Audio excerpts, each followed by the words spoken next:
Between these two brothers, they are the finest. Genesis 37. And Jacob dwelt in the land wherein his father was a stranger, in the land of Canaan. These are the generations of Jacob. Joseph, being 17 years old, was feeding the flock with his brethren, and the lad was with the sons of Bilhah, and with the sons of Zilpah, his father's wives. And Joseph brought unto his father their evil report. Now Israel loved Joseph more than all his children, because he was the son of his old age. And he made him a coat of many colors. And when his brethren saw that their father loved him more than all his brethren, they hated him, and could not speak peaceably unto him. And Joseph dreamed a dream, and he told it his brethren, and they hated him yet the more. And he said unto them, Hear, I pray you, this dream which I have dreamed. For behold, we were binding sheaves in the field, and lo, my sheaf arose, and also stood upright, and behold, your sheaves stood round about, and made obeisance to my sheaf. And his brethren said to him, Shalt thou indeed reign over us? Or shalt thou indeed have dominion over us? And they hated him yet the more for his dreams, and for his words. And he dreamed yet another dream, and told it his brethren, and said, Behold, I have dreamed a dream more, and behold, the sun and the moon and the 11 stars made obeisance to me. And he told it to his father and to his brethren, and his father rebuked him, and said unto him, What is this dream that thou hast dreamed? Shall I and thy mother and thy brethren indeed come to bow down ourselves to thee to the earth? And his brethren envied him. But his father observed the saying. And his brethren went to feed their father's flock in Shechem. And Israel said unto Joseph, Do not thy brethren feed the flock in Shechem? Come, and I will send thee unto them. And he said to him, Here am I. And he said to him, Go, I pray thee, see whether it be well with thy brethren, and well with the flocks, and bring me word again. So he sent him out of the vale of Hebron, and he came to Shechem. And a certain man found him, and behold, he was wandering in the field. And the man asked him, saying, What seekest thou? And he said, I seek my brethren. Tell me, I pray thee, where they feed their flocks. And the man said, They are departed hence, for I heard them say, Let us go to Dothan. And Joseph went after his brethren, and found them in Dothan. And when they saw him afar off, even before he came near unto them, they conspired against him to slay him. And they said one to another, Behold, this dreamer cometh. Come now therefore, and let us slay him, and cast him into some pit. And we will say, Some evil beast hath devoured him, and we shall see what will become of his dreams. And Reuben heard it, and he delivered him out of their hands, and said, Let us not kill him. And Reuben said unto them, Shed no blood, but cast him into this pit that is in the wilderness, and lay no hand upon him, that he might rid him out of their hands, to deliver him to his father again. And it came to pass, when Joseph was come unto his brethren, that they stripped Joseph out of his coat of many colors that was on him, and they took him, and cast him into a pit. And the pit was empty, there was no water in it. And they sat down to eat bread. And they lifted up their eyes and looked, and behold, a company of Ishmaelites came from Gilead with their camels bearing spicery and balm and myrrh, going to carry it down to Egypt. And Judah said unto his brethren, What profit is it if we slay our brother, and conceal his blood? Come, and let us sell him to the Ishmaelites, and let not our hand be upon him, for he is our brother, and our flesh. And his brethren were content. Then there passed by Midianites, merchantmen, and they drew and lifted up Joseph out of the pit, and sold Joseph to the Ishmaelites for 20 pieces of silver, and they brought Joseph into Egypt. And Reuben returned unto the pit, and behold, Joseph was not in the pit. And he rent his clothes. And he returned unto his brethren, and said, The child is not, and I, whither shall I go? And they took Joseph's coat, and killed a kid of the goats, and dipped the coat in the blood. And they sent the coat of many colors, and they brought it to their father, and said, This have we found. Know now whether it be thy son's coat or no. And he knew it, and said, It is my son's coat. an evil beast hath devoured him. Joseph is without doubt rent in pieces. And Jacob rent his clothes, and put sackcloth upon his loins, and mourned for his son many days. And all his sons and all his daughters rose up to comfort him. But he refused to be comforted, and he said, For I will go down into the grave unto my son mourning. Thus his father wept for him. And the Midianites sold him into Egypt unto Potiphar, an officer of Pharaoh's, and captain of the guard. What brother didn't want to kill but save Joseph from being killed? Comment below. Meanwhile, Genesis 38. And it came to pass at that time that Judah went down from his brethren, and turned into a certain Adulamite, whose name was Hira. And Judah saw there a daughter of a certain Canaanite, whose name was Shua. And he took her, and went in unto her, and she conceived and bare a son. And he called his name Er. And she conceived again and bare a son. She called his name Onan. And she yet again conceived and bare a son, and called his name Shelah. And he was at Chezib, when she bare him. And Judah took a wife for Er his firstborn, whose name was Tamar. And Er, Judah's firstborn, was wicked in the sight of the Lord, and the Lord slew him. And Judah said unto Onan, Go in unto thy brother's wife, and marry her, and raise up seed to thy brother. And Onan knew that the seed should not be his. And it came to pass, when he went in unto his brother's wife, that he spilled it on the ground, lest that he should give seed to his brother. And the thing which he did displeased the Lord, wherefore he slew him also. Then said Judah to Tamar his daughter-in-law, Remain a widow at thy father's house, till Shelah my son be grown. For he said, Lest peradventure he die also, as his brethren did. And Tamar went and dwelt in her father's house. And in process of time the daughter of Shua, Judah's wife, died.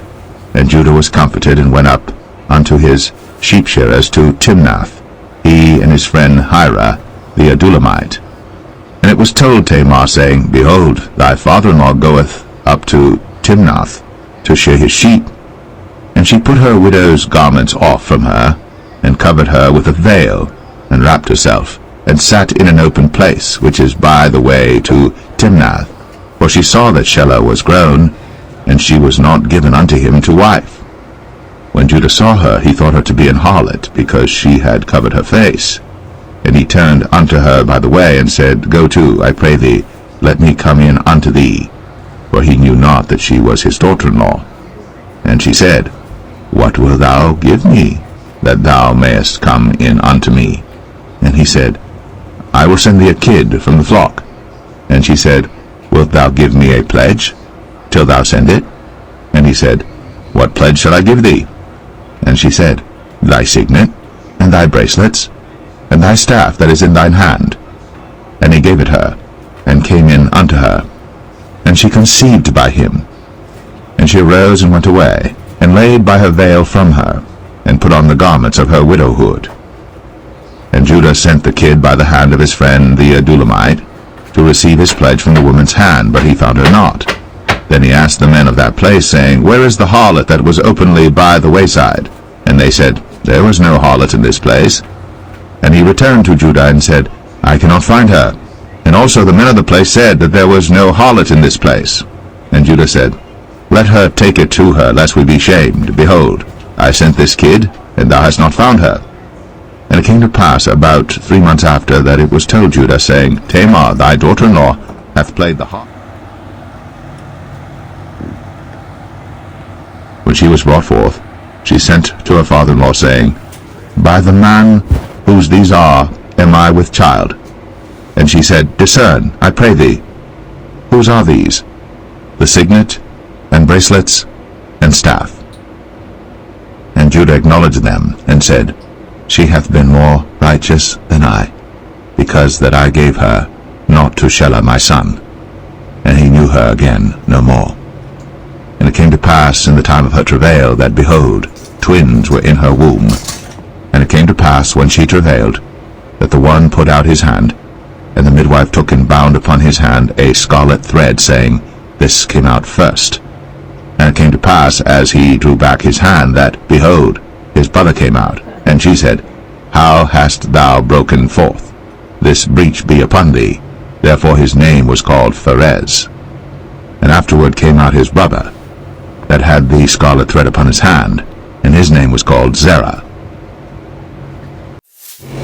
What nationality was Judah's wife? Between these two brothers, they are the finest. Back at Joseph. Genesis 39. And Joseph was brought down to Egypt, and Potiphar, an officer of Pharaoh, captain of the guard, an Egyptian, bought him of the hands of the Ishmaelites, which had brought him down thither. And the Lord was with Joseph, and he was a prosperous man. And he was in the house of his master the Egyptian.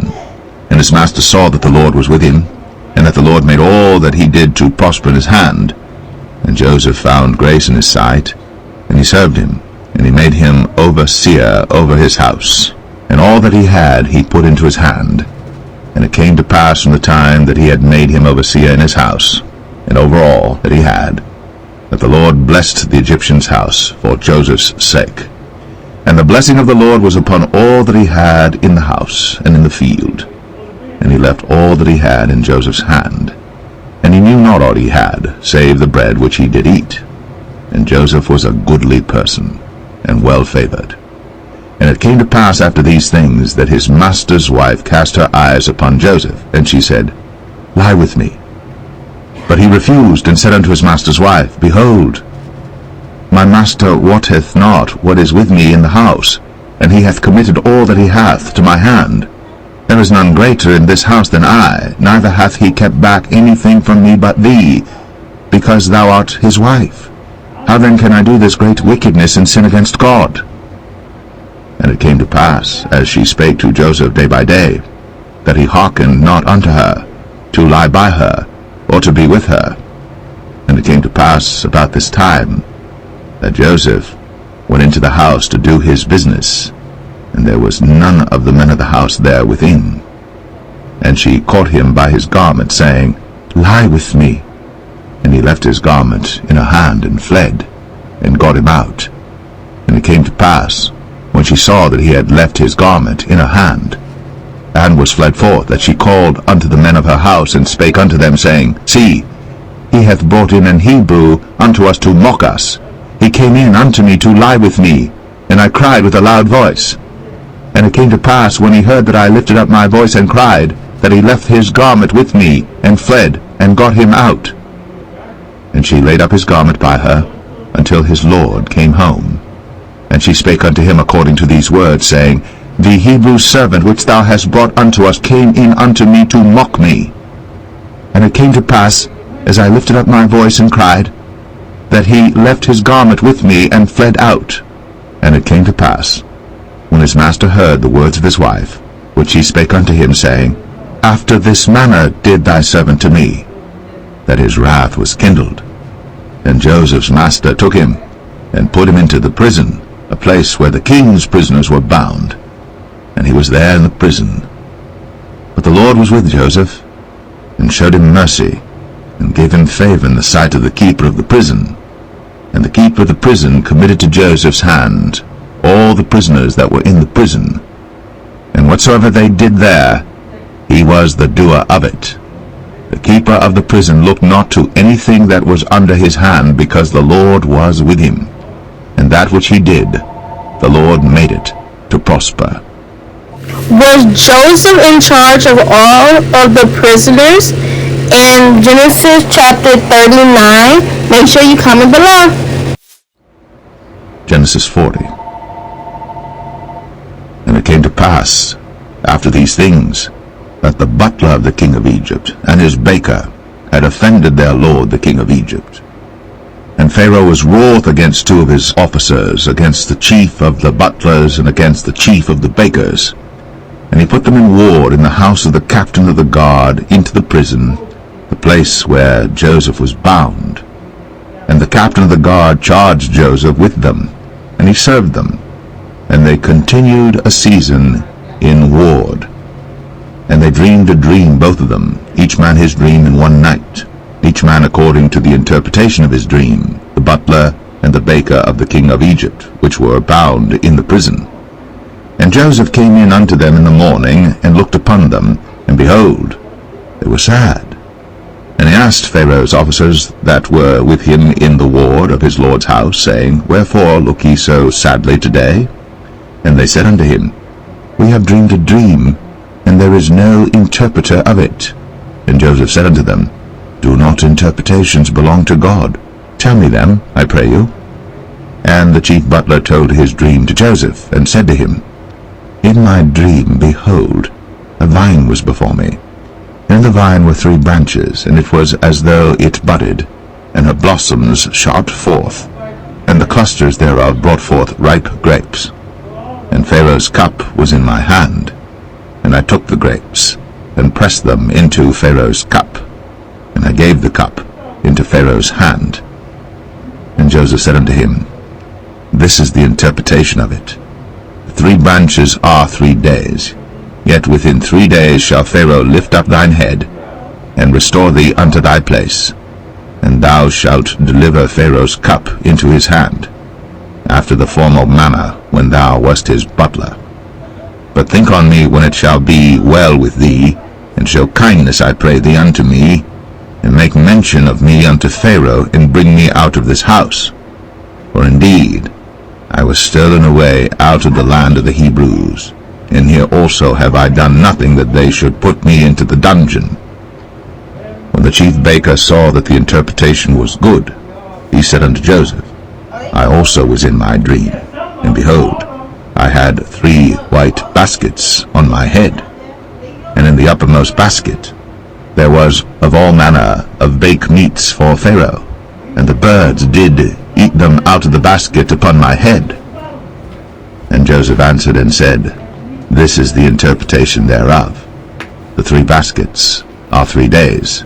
Yet within 3 days shall Pharaoh lift up thy head from off thee, and shall hang thee on a tree, and the birds shall eat thy flesh from off thee. And it came to pass, the 3rd day, which was Pharaoh's birthday, that he made a feast unto all his servants. And he lifted up the head of the chief butler and of the chief baker among his servants.